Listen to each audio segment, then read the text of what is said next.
Controversial کیا جائے، اور اس کے اوپر وہ اپنا فتنہ جو ہے وہ کام کر رہا ہے۔ آپ لوگوں نے بہت احتیاط کرنی ہے، چونکہ آج اور کل کا دن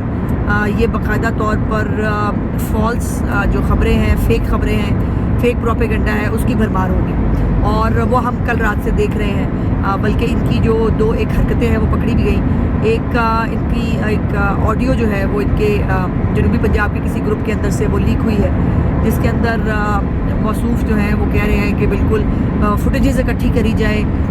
تاکہ الیکشن کو کنٹروورشل کیا جائے، اور ایک موصوف جو ہے وہ اس کے اندر مشورہ دے رہے ہیں کہ باہر کے ملکوں کی بھی ویڈیوز اکٹھی کر لو، اور وہ پھر ہم آج ہوتا دیکھ رہے ہیں۔ آج بہت ساری فوٹیجز آپ نے دیکھی، کلپ دیکھے ہوں گے شاید، جو ساتھ ساتھ چل بھی رہے ہیں، جس کے اندر ایک تو بیلٹ پیپرز جو ہے ان کو آگ لگائی گئی ہے، وہ فیک بیلٹ پیپرز ہیں، اور ان کو آگ لگا کے یہ فوٹیج بنایا گیا ہے جو انہوں نے استعمال کرنا ہے۔ اور دوسرا جو ہے وہ بیلٹ پیپرز کے اوپر مورے لگانے کی ایک بنگلہ دیش کی ایک کلپ ہے، اس کو یہ وائرل کر رہے ہیں، اور ہمارے سادہ لوگ جو ہیں وہ ان کے جھانسے میں آ بھی جاتے ہیں۔ سو آپ کو میں نے کہا کہ میں بتا دوں کہ اس کے اوپر ان کی جو آج مہم چلنی ہے پاکستان کے الیکشنز کو کنٹروورشل کرنے کی، اس کے اوپر آپ نے خبردار رہنا ہے اور ہر ایک بات پہ یقین نہیں کرنا۔ اب جہاں تک آڈیوز کی بات ہو رہی ہے تو ایک آڈیو اور ایک ویڈیو بھی آئی ہے، بلکہ تصویر آئی ہے۔ عمران خان کی ایک تصویر جیل سے جو ہے وہ جاری ہوئی ہے، جیل سے جاری نہیں ہوئی، لیک ہوئی ہے، اور وہ کس نے کی ہے اب یہ جو لوگ وہاں موجود ہیں ان کو اس کا پتہ لگانا چاہیے۔ اور مجھے بڑی حیرت ہوئی دیکھ کے، میں بہت سارے قیدیوں کو ملی ہوں، سیاسی قیدیوں کو بھی جیل کے اندر جو ہوتے ہیں، جب درسے سے جو جیل کاٹ رہے ہوں، میں نے اتنا فریش، اتنا ہٹا کٹا اور اتنا مطمئن قیدی آج تک نہیں دیکھا۔ جو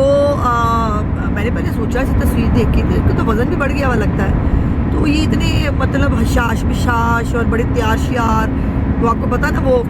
یہ بھی ان کا پروپیگنڈا شروع ہوا تھا، وہ داڑھی رکھ لی ہے، وہ بالکل انہوں نے اور طرح کا حلیہ ہو گیا، ایسا کچھ بھی نہیں ہے،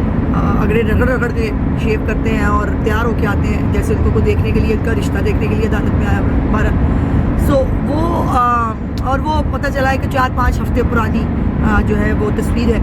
جس کو شہزاد اکبر نے ریلیز کیا ہے۔ شہزاد اکبر کے پاس یہ کہاں پہنچی، کیسے پہنچی، اس کا میں نے جیسے کہا کہ جنہوں نے پتہ لگانا ہے ان کو لگانا چاہیے، لیکن میں نے جب اس کو دیکھا تو میں نے سوچا کہ ایسے مطلب کیا، تو پھر مجھے خیال آیا کہ کمال کر رہی ہوں میں بھی، جب آپ کو دیسی گھیو کے کھانے مل رہے ہیں، ککھ پڑھ کے ترو کے آپ نے جو ہے وہ دورا نہیں کرنا، آپ کو بیٹھ کے سازشیں بننی ہیں، اپنے دیسی گھیو کے کھانے ہیں، آپ نے ورزشیں کرنی ہیں، تو پھر آپ نے مطلب صحت مند ہی ہونا نا۔ آپ کو جب اتنا 5 اسٹار ہوٹل کا ماحول ملے گا جیل کے اندر، تو پھر جیل تو کیا ہی ہے، 5 اسٹار ہوٹل ہی ہے۔ دوسرا ایک آڈیو آپ نے سنا ہوگا جس کے اندر وہ بھی عدالت کے اندر سے لیک ہوئی ہے،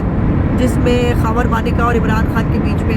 عدت میں نکاح والے کیس کے اندر جو ہے وہ کچھ گفتگو ہے، جس کے اندر عمران خان قسم اٹھا رہا ہے کہ اس نے ان کی پی ٹی صاحبہ کو پہلی دفعہ دیکھا تھا نکاح کے بعد، اور خاور مانیکا جو ہے وہ اس کو کہہ رہے ہیں کہ یہ جھوٹ بول رہا ہے، اور یہ جو اس نے بتایا تھا کہ وہ مطلب میں کیسے کہوں کہ وہ مساج بھی جو ہے وہ کیا کرتی تھی، آپ نے اس سے آگے میں کیا ہی کہوں، تو وہ آڈیو آپ دیکھ رہے ہیں، وہ سن لی ہوگی آپ۔ تو یہ باقاعدہ طور پر ان کا جو پروپیگنڈا سیل ہے اپنے ٹارگٹ صحافیوں سمیت وہ اس وقت ایکٹیو ہے، لیکن گزارش یہ ہے کہ وہ لوگ بہت سارے اوورسیز پاکستانی جو پاکستان میں حقیقی آزادی لانا چاہتے ہیں، پاکستان میں حقیقی انقلاب لانا چاہتے ہیں، وہ سارے باہر بیٹھے ہیں، کوئی بھی نہیں آیا، اور ہمارے بہت سارے سوشل میڈیا کے بھائی بہن جو اوورسیز سے پاکستان پہنچ گئے ہیں اپنا ووٹ ڈالنے کے لیے، تو یہ وہ اوورسیز ہیں جو ووٹ بھی نہیں ڈال سکتے، نہ پاکستان میں گھس سکتے ہیں، لیکن ان کو پاکستان کے مقدر کا فیصلہ باہر بیٹھ کے کرنا ہے، تو یہ بھی ان کے لیے ایک لمحہ فکر ہونا چاہیے، بٹ ہوتا نہیں ہے، یہ ان کو کوئی فرق نہیں پڑتا۔ تو یہ جو پورا پروپیگنڈا یہ اوورسیز کے ذریعے جو یہ پھیلاتے ہیں، اور جو جتنے باہر بیٹھے ہوئے ہیں، صابر شاکر ہو، موہید پیرزادہ ہو، یہ سب جو ہے وہ اس کے اندر پارٹ اینڈ پارسل ہوتے ہیں۔ یہ جو الیکشنز کل انشاءاللہ تعالیٰ ہونے جا رہے ہیں، جس کے اندر پاکستانی ووٹ ڈالیں گے، جو پاکستان کے اندر کس طرح کی حکومت ہوگی، پاکستان میں کون وزیر اعظم ہوگا، اس کا فیصلہ ہم پاکستانی کریں گے جو پاکستان میں رہتے ہیں، اور کوئی جو ہے وہ میں پاکستانی عمران خان کو ووٹ کیوں دے گا یا نواز شریف کو ووٹ کیوں دے گا، پہلے نواز شریف صاحب کی بات کر لیتے ہیں۔ کوئی بھی پاکستانی نواز شریف صاحب کو ووٹ اس لیے دے گا بیکاز وہ اس وقت کو یاد کرے گا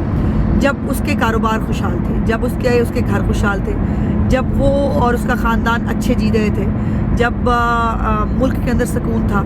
جب ملک کے اندر لوڈ شیڈنگ ختم ہو گئی تھی، جب ملک کے اندر دہشت گردی ختم ہو گئی تھی، جب ملک کے اندر بیرونی سرمایہ کاری آ رہی تھی اور پاکستانی جو ہے اس سے فائدہ اٹھا رہے تھے، وہ اپنی ملازمتوں کے ذریعے ہو یا وہ کسی انویسٹمنٹ کے ذریعے ہو، وہ کسی بھی طرح سے وہ ایک سرکل کے اندر شامل تھے۔ اب کوئی عمران خان کو ووٹ کیوں ڈالے گا؟ اور اسی لیے میں سمجھتی ہوں کہ عمران خان اور اس کی پارٹی ڈپریشن کا شکار ہے، کہ ان کو پتہ ہے کہ ان کو پاکستانی ووٹ نہیں ڈالنا چاہتے، اور وہ بالکل درست ہے۔ پاکستانی کیوں ووٹ ڈالیں؟ وہ فتنہ فساد کرانے کے لیے پاکستان میں جو ہے وہ ان کو ووٹ ڈالیں، وہ ملک کے اندر دہشت گردی کرانے کے لیے، بغاوت کرانے کے لیے ووٹ ڈالیں، وہ اس ملک کے اندر کرونا فنڈ کھانے کے لیے ووٹ ڈالیں، وہ زکوٰۃ اور خیرات کھانے کے لیے جو ہے اس کو ووٹ ڈالیں۔ اور یہ وہ آدمی ہے جس نے 92 کا ورلڈ کپ جو ہے وہ جیت کر جو ہے اس پہ احسان کیا، بعد وہ یہ نہیں جیتا تھا، پاکستان کی ٹیم جیتی تھی، اور اس کو بھی اس نے اپنے سیاسی فائدے کے لیے استعمال کیا۔ شوکت خانم کے نام پہ ہسپتال بنایا اپنی والدہ صاحبہ کے نام پہ، اور اس کو منی لانڈرنگ کا اڈا بنا لیا، وہاں سے زکوٰۃ اور خیرات حاصل کر کے اس کو سیاست کے لیے اور منی لانڈرنگ کے لیے اور انویسٹمنٹ کے لیے جو ہے وہ استعمال کیا جاتا تھا۔ اب تو یہ تمام حقائق جو ہیں وہ سامنے بھی آ چکے ہیں۔ سو یہ ایک بہت بڑا فرق ہے کہ پاکستانی جو ہے انہوں نے اپنے مقدر کا فیصلہ کل انشاءاللہ تعالیٰ کرنا ہے، اور ہر محب وطن پاکستانی پاکستان میں امن اور سکون دیکھنا چاہتا ہے، خوشحالی دیکھنا چاہتا ہے، اور جو پاکستان کے اندر امن اور خوشحالی اور سکون دیکھنا چاہتا ہے اس کو شیر پہ مہر لگانی چاہیے، اور یہ نعرہ بھی لگانا چاہیے کہ ملک کو نواز دو، ملک کو نواز دو سیاسی استحکام سے، ملک کو نواز دو خوشحالی سے، ملک کو نواز دو صحت اور تعلیم کی سہولیات سے، ملک کو نواز دو بیرونی سرمایہ کاری سے، ملک کو نواز دو رواداری سے۔ اور کل مریم نواز شریف صاحبہ کا بھی آپ نے ایک انٹرویو دیکھا، اس انٹرویو کے اندر وہ بڑے درد دل کے ساتھ وہ یہ گفتگو کر رہی ہیں کہ جو بچے 9 مئی کے اندر جیل میں ہیں ان کی وہ مدد کرنا چاہتی ہیں، اور ان سے ان کے گھر والوں سے بھی ملنا چاہتی ہیں کہ ان بچوں کا کوئی پرسان حال نہیں ہے، وہ بیچارے